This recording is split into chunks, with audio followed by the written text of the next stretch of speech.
Walang sapat na rason para hindi umattend si dating Pangulong Rodrigo Duterte sa confirmation of charges hearing ng International Criminal Court na magsisimula sa February 21, ayon sa mga prosecutor ng korte.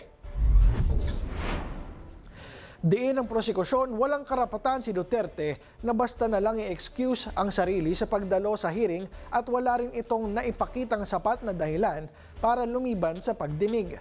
Dati nang iginiit ni Duterte na hindi niya kinikilala ang jurisdiction ng ICC at siya ay kinidnap lamang at dinala sa The Hague. Tinawag niya rin kasinungalingan ang mga paratang sa kanya hinggil sa war on drugs at gawa-gawa lang ng kanyang mga kalaban sa politika. Tugon ng prosekusyon, ang pagtanggi ni Duterte sa pagiging lehitimo ng proseso ay hindi sapat na dahilan para hindi siya humarap sa korte.